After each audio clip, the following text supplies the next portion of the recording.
کے 600 تک قرآن مجید میں اللہ تعالیٰ کا ارشاد ہے۔ سورہ فاتر میں اللہ ارشاد فرماتے ہیں، اللہ تعالیٰ ہی کے لیے تمام تعریفیں ہیں جو ابتدا آسمانوں اور زمین کا پیدا کرنے والا ہے اور 2 3 3 4 4 پروں والے فرشتوں کو اپنا قاصد پیغمبر بنانے والا ہے۔ بعض روایات کے مطابق جبرائیل علیہ السلام کے 600 پر دیکھے گئے اور ہر پر نے افق کو گھیر رکھا تھا۔ ان کے پروں سے مختلف رنگ اور قیمتی موتی بکھر رہے تھے۔ وہ فرشتے جنہوں نے عرش اٹھا رکھا ہے، ان کے قد و قامت کے بارے میں نبی کریم صلی اللہ علیہ وآلہ وسلم فرماتے ہیں کہ مجھے ان میں سے ایک فرشتے کی قد و قامت بیان کرنے کی یہ اجازت ملی ہے، اور اس کا وجود کتنا بڑا ہے اس کا اندازہ اس بات سے کیا جا سکتا ہے کہ اس کے کان کے لو سے کندھے تک کا درمیانی حصہ اتنا لمبا ہے کہ جتنی 700 سال کی مسافت ہے۔ بحوالہ ابو داؤد شریف۔ ایک دوسری حدیث میں سیدنا انس رضی اللہ تعالی عنہ سے مروی ہے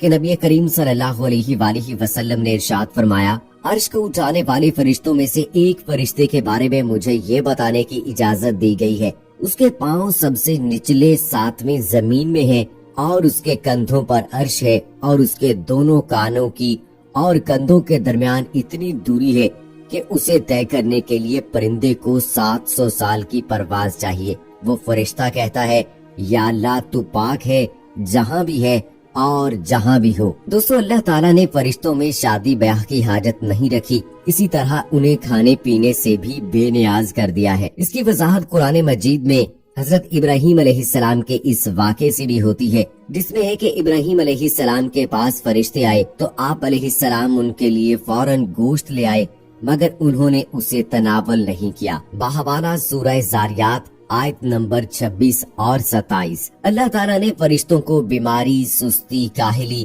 دکھ، تکلیف، تھکاوٹ اور اکتاہٹ وغیرہ سے محفوظ رکھا ہے، اور وہ دن رات فقط اللہ تعالیٰ کی اطاعت میں اپنے کاموں میں مصروف و مشغول ہیں۔ سورہ انبیاء کی آیت نمبر 19 اور 20 میں اللہ تعالیٰ فرماتے ہیں، آسمانوں اور زمین میں جو کچھ ہے اسی اللہ کا ہے، اور جو اس کے پاس فرشتے ہیں وہ اسی کی عبادت سے نہ سرکشی کرتے ہیں اور نہ تھکتے ہیں۔ وہ دن رات اس اللہ کی تسبیح بیان کرتے ہیں اور ذرا سی بھی سستی نہیں کرتے۔ آرام اور نیند تھکاوٹ کو دور کرنے کے لیے ہوتی ہے، اور جب یہ واضح ہو گیا کہ فرشتے نہ تھکتے ہیں اور نہ سست پڑتے ہیں تو پھر لامحالہ ان کے لیے نیند اور آرام کی کوئی ضرورت باقی نہیں رہ جاتی۔ فرشتے تقریباً عام طور پر آسمانوں میں رہتے ہیں اور اللہ کے حکم سے مختلف کاموں کے لیے زمین پر اترتے ہیں اور پھر واپس آسمان پر چلے جاتے ہیں۔ سورہ مریم کی آیت نمبر 64 میں اللہ تعالیٰ کا ارشاد ہے، ہم تیرے رب کے حکم کے بغیر نہیں اترتے۔ فرشتوں کی تعداد کتنی ہے اس بارے میں کوئی تفصیل نہیں ملتی۔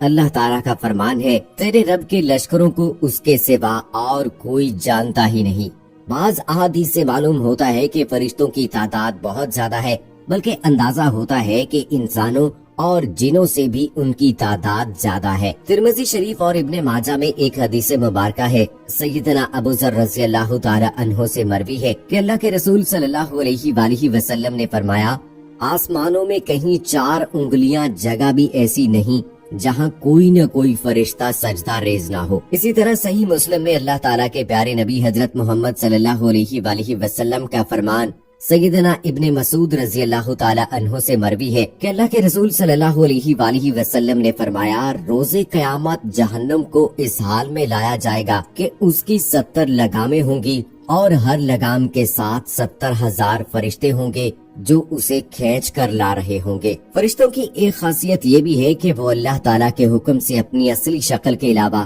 کوئی اور صورت اختیار کر سکتے ہیں۔ یہ صورت کسی ایسے انسان کی بھی ہو سکتی ہے جسے دیکھنے والے پہچان لیں۔ انسانوں کے علاوہ کسی اور ذی روح کی صورت اختیار کرنے کی فرشتوں کو طاقت ہے یا نہیں، اس کے بارے میں قرآن و سنت میں کوئی صراحت یا ذکر نہیں ملتا۔ اللہ تعالیٰ نے فرشتوں کو انسانوں اور جنوں سے کئی گنا زیادہ قوت اور طاقت عطا کر رکھی ہے۔ نبی کریم صلی اللہ علیہ وآلہ وسلم نے جب طائف کے مقام پر وہاں کے لوگوں کو اسلام کی دعوت پیش کی تو آپ صلی اللہ علیہ وآلہ وسلم پر وہاں کے لوگوں نے ظلم و جبر کی انتہا کر دی اور آپ صلی اللہ علیہ وآلہ وسلم کو لہو لہان کر دیا۔ تو اس مقام پر سیدنا جبرائیل علیہ السلام تشریف لائے، انہوں نے آواز دی اور کہا کہ اللہ تعالیٰ آپ صلی اللہ علیہ وآلہ وسلم کے بارے میں آپ کی قوم کی باتیں سن چکا ہے، اور جو انہوں نے آپ کے خلاف اقدام کیا وہ بھی دیکھ چکا ہے۔ آپ کے پاس اللہ تعالیٰ نے پہاڑوں کا فرشتہ بھیجا ہے، آپ ان لوگوں کے بارے میں جو چاہیں اس فرشتے کو حکم دیں۔ اس کے بعد پہاڑوں کا فرشتہ مخاطب ہوا، اس نے آپ صلی اللہ علیہ وآلہ وسلم کو سلام کیا اور کہا، اے اللہ کے رسول، آپ جو حکم دیں گے میں اس کی تعمیل کروں گا، اگر آپ چاہیں تو میں دونوں طرف کے پہاڑوں کو ان پر لا کر ملا دوں جن سے یہ پس جائیں گے۔ اسی طرح حضرت جبرائیل علیہ السلام کی قوت و طاقت کے بارے میں قرآن مجید میں ہے، اسے یعنی رسول اکرم صلی اللہ علیہ وآلہ وسلم کو زبردست طاقت والے فرشتے نے سکھایا ہے جو زور آور ہے، بحوالہ سورہ نجم آیت نمبر 5۔ دوستو، یہ تھی ہماری آج کی ویڈیو جس میں ہم نے آپ کو فرشتوں کی طاقت اور ان کی قوت کے بارے میں بتایا، اور قرآن و حدیث کی روشنی میں ان کے بارے میں بتانے کی کوشش کی ہے، اور ان فرشتوں کی طاقت، قوت اور قد و قامت کے بارے میں بھی بتایا جنہوں نے آسمان اٹھا رکھا ہے۔ امید ہے کہ آپ کو یہ ہماری آج کی ویڈیو پسند آئی ہوگی۔ اس ویڈیو کو لائک کریں، شیئر کریں اپنے دوستوں کے ساتھ، اور مجھے اگلی ویڈیو تک اجازت دیں۔